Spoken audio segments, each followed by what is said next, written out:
in Taiwan with Prince Turki Faisal, and we had a chance to meet with the students of the Arabic department, and we heard some of them give little speeches in Arabic, and we were very happy about the level of competence and knowledge of the Arabic language, and we thought you have a great success in the language.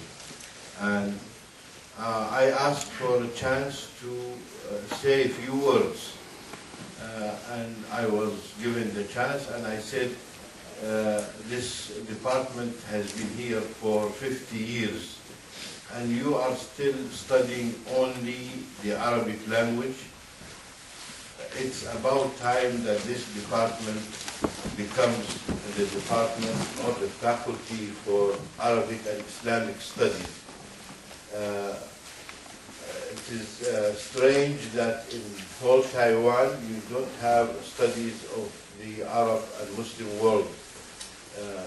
Of course, there are few scholars, a few professors that have studied about the Arab world and Islam in Western universities, and few also mastered the Arabic language, but you need to know more about the Arab and Muslim world. And at the same time, before even leaving this point, we in the Arab and Muslim world need to know the rest of the world. We are not doing our job, our duty to explore and know other nations, other countries, other cultures, other civilizations. We don't have such departments. Only very few American studies in University of Jordan in Amman, American studies in Bahrain, American studies at American University in Cairo and in Beirut, and the American University in Cairo and Beirut, and Sharqa also. I would say Americans studying Americans. It's not us or Arabs and Muslims studying Americans, because they put the agenda, they put the curriculum, so it's the American ideas about the Americans. We need to know other nations. And I came here this time to participate in a roundtable discussion about establishing Middle Eastern studies. And I thought it was a great opportunity that only after less than a year, because I was here in May last year, and in less than a year, the idea is being thought of and planned to have Arabic and Islamic studies. And I asked Dr. Huda what she would like me to talk about. She said, well, you speak about Middle Eastern studies, how to go on studying such studies, what are the main factors, the main guidelines for studying Middle Eastern studies. Before I say something about Middle Eastern studies, I would like to say about the way I entered this field. When I wanted to do my MA thesis in history, I studied about Algerian modern history, and particularly the Association of Algerian Ulama. And you know that Algeria was colonized, occupied by the French for more than 132 years, from 1830 to 1962. And to do a research on Algeria, I needed to look into some French documents, into some PhD theses that were written in English from American universities, and I had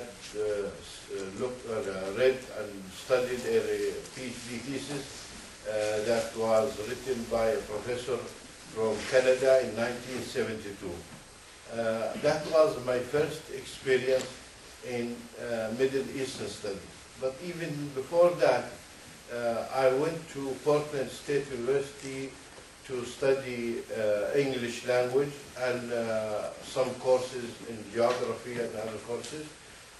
They had a department for Middle Eastern studies, and Portland State is one of the oldest Middle Eastern studies departments in the United States. And I looked into the library, and it was London University. I visited Birmingham, I visited Leicester, and I visited him, of course, at Princeton. And I spent about a month at the library looking into the books written by Bernard Lewis. Now the department here is going to be Middle Eastern Studies. First of all, we have to look into the, and I wish that it would not be called Middle Eastern Studies, because the word or the term Middle East is a term that was invented by the Western people, and the East to them is not East to us, and everybody names his son or gives himself a name, and this part of the world is given a name by other people, and if it's Middle East or Near East to the Europeans, it is the heart of the world to us. We think that the Middle East, or we think that the Arab world, the Bilad al-Sham or Iraq, and this is the heart of the world in our minds, or in the history of the world. But we are called the Middle East, Middle Easterners, while we are the Arab world, the Muslim world, and not the Middle East. Middle East to whom? So beyond just the term, the study of Middle Eastern studies is something very important.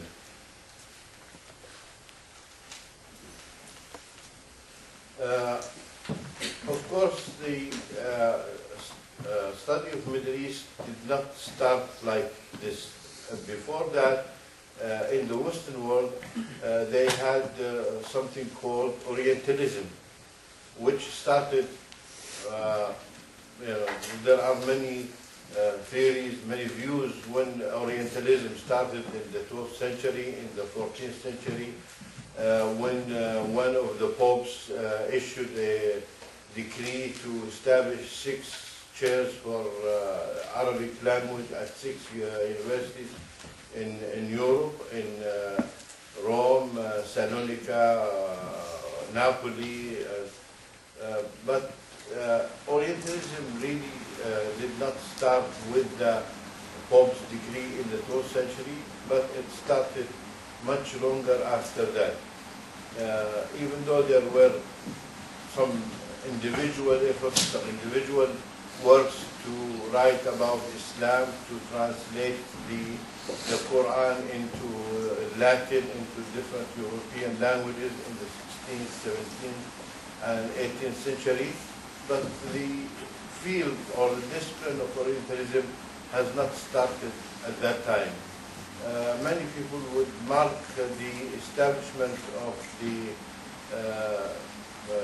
school of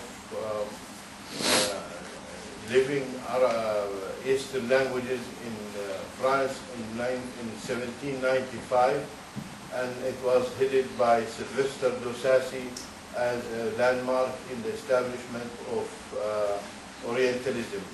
Then in the 18th century,